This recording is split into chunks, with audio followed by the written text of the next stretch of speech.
മോട്ടറോളയുടെ motto G play 2024 എന്ന പുതിയൊരു smart phone launch ചെയ്തിട്ടുണ്ട്. ഈ ഒരു വീഡിയോയിൽ നമ്മൾ നോക്കാൻ പോകുന്നത് മോട്ടോ ജി പ്ലേ 2024 എന്ന ഫോണിനെ പറ്റിയിട്ടാണ്. വീഡിയോ തുടങ്ങുന്നതിന് മുമ്പ് പറയാനുള്ള ഒരു കാര്യം എന്താ വെച്ചാൽ, നിങ്ങൾ ടെക് വാർത്തകൾ ഫോളോ ചെയ്യാൻ താല്പര്യമുള്ളവരാണെന്നുണ്ടെങ്കിൽ നമ്മുടെ വാട്സപ്പ് ചാനലിലോ അല്ലാന്നുണ്ടെങ്കിൽ ടെലഗ്രാം ചാനലിലോ ജോയിൻ ചെയ്യാവുന്നതാണ്. താഴെ ഡിസ്ക്രിപ്ഷനിലും അതുപോലെ തന്നെ കമൻറ്റ് ബോക്സിലും നമ്മുടെ വാട്സപ്പ് ചാനലിൻ്റെയും അതുപോലെ തന്നെ ടെലഗ്രാം ചാനലിൻ്റെയൊക്കെ ലിങ്കും കാര്യങ്ങളൊക്കെ കൊടുക്കുന്നുണ്ട്. അവിടെ റെഗുലർ ആയിട്ടുള്ള ടെക് അപ്ഡേറ്റ്സും കാര്യങ്ങളൊക്കെ ലഭിക്കുന്നതായിരിക്കും. ആദ്യം നമ്മൾ ഫീച്ചേഴ്സും കാര്യങ്ങളൊക്കെ നോക്കുകയാണെന്നുണ്ടെങ്കിൽ മോട്ടോ ജി പ്ലേ 2024 6.5 ഇഞ്ചിൻ്റെ ഡിസ്പ്ലേ ആണ് വരുന്നത്. HD റെസൊല്യൂഷനെ ഈ ഫോണിൽ കൊടുത്തിട്ടുള്ളൂ. ഈ ഒരു സ്മാർട്ട് ഫോൺ ഏകദേശം 12,500 രൂപ പ്രൈസ് റേഞ്ചിലാണ് വരുന്നത്. ആ ഒരു പ്രൈസ് റേഞ്ചിൽ വരുന്ന ഒരു സ്മാർട്ട് ഫോണിൽ നമ്മൾ ഫുൾ HD റെസൊല്യൂഷനും കാര്യങ്ങളൊക്കെ എക്സ്പെക്ട് ചെയ്യുന്നുണ്ട്. പക്ഷേ ഈ ഫോണിൽ HD റെസൊല്യൂഷനേ വരുന്നുള്ളൂ. അപ്പം അത് കുറച്ച് ഡിസപ്പോയിൻറ്റിംഗ് ആയിട്ടുള്ള കാര്യമാണ് എന്ന് പറയേണ്ടി വരും. പിന്നെ LCD പാനലാണ് ഈ ഫോണിൽ ഉപയോഗിച്ചിരിക്കുന്നത്. ഈ ഒരു പ്രൈസ് റേഞ്ചിൽ അത് ഓക്കെയാണ്. ഡിസ്പ്ലേയിൽ 90 Hz റിഫ്രഷ് റേറ്റൊക്കെ സപ്പോർട്ട് ചെയ്യുന്നുണ്ട്. പഞ്ചോൾ ഡിസൈൻ കൊടുത്തിട്ടുണ്ട്. പഞ്ചോൾ വരുന്നത് ടോപ്പ് സെൻറ്റർ ഭാഗത്തായിട്ടാണ്. പീക്ക് ബ്രൈറ്റ്നസ് വരുന്നത് 500 നിറ്റ്സ് ആണ്.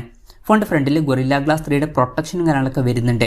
അപ്പോൾ ഡിസ്പ്ലേ ഫീച്ചേഴ്സ് മൊത്തത്തിൽ നോക്കുമ്പോൾ ഫുൾ HD റെസൊല്യൂഷൻ ഇല്ല എന്നുള്ളത് ഒരു നെഗറ്റീവായിട്ട് പറയേണ്ടി വരും. അപ്പം ഈ ഒരു പ്രൈസ് റേഞ്ചിനനുസരിച്ചിട്ടുള്ള ഡിസ്പ്ലേ ഫീച്ചേഴ്സ് ഇതിൽ വരുന്നില്ല. പിന്നെ സൈഡ് മൗണ്ടഡ് ഫിംഗർ പ്രിൻറ്റ് സെൻസറാണ് ഈ ഫോണിൽ കൊടുത്തിരിക്കുന്നത്. IP52 റേറ്റിംഗ് ഇതിൽ സപ്പോർട്ട് ചെയ്യുന്നുണ്ട്. പ്രോസസ്സറിൻ്റെ കാര്യത്തിലോട്ട് വരികയാണെന്നുണ്ടെങ്കിൽ സ്നാപ്ഡ്രാഗൺ 680 എന്ന പ്രോസസ്സർ ഈ ഫോണിൽ കൊടുത്തിട്ടുണ്ട്. 12,500 രൂപ പ്രൈസ് റേഞ്ചിൽ ഇത് തിരക്കേടില്ലാത്തൊരു പ്രോസസ്സറാണ് എന്നൊക്കെ തന്നെ പറയാവുന്നതാണ്. പക്ഷെ ഒരു കാര്യം എന്താ വെച്ചാൽ 5G സപ്പോർട്ടൊന്നും ഉണ്ടാവില്ല. മാക്സിമം 4G സപ്പോർട്ടാണ് ഈ ഫോണിൽ വരുന്നത്.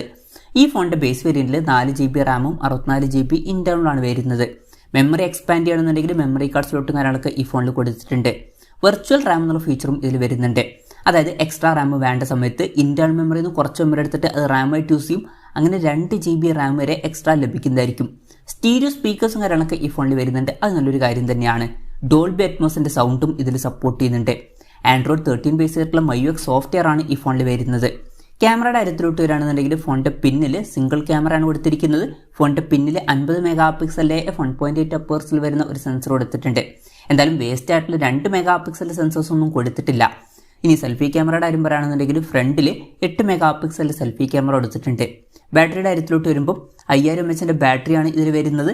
15 വാട്ടിൻ്റെ ചാർജിങ് സ്പീഡാണ് കൊടുത്തിരിക്കുന്നത്. ഈ ഒരു പ്രൈസ് റേഞ്ചിൽ കുറച്ചും കൂടി ബെറ്റർ ആയിട്ടുള്ള ചാർജിങ് സ്പീഡ് കൊടുക്കായിരുന്നു എന്നാണ് തോന്നിയിട്ടുള്ളത്.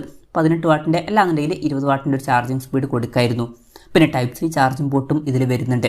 അപ്പോൾ തരക്കേടില്ലാത്തൊരു ബാറ്ററി സെറ്റപ്പ് കൊടുത്തിട്ടുണ്ട് എന്ന് പറയാവുന്നതാണ്. അപ്പം ഇതൊക്കെയാണ് ഫീച്ചേഴ്സിനെ പറ്റി പറയാനുള്ള കാര്യങ്ങൾ. പിന്നെ ഈ ഒരു സ്മാർട്ട് ഫോൺ ഇപ്പം ഇന്ത്യൻ മാർക്കറ്റിൽ ലോഞ്ച് ചെയ്തിട്ടില്ല. ഇപ്പോൾ ഗ്ലോബൽ മാർക്കറ്റിലാണ് ഈ ഫോൺ ലോഞ്ച് ചെയ്തിരിക്കുന്നത്.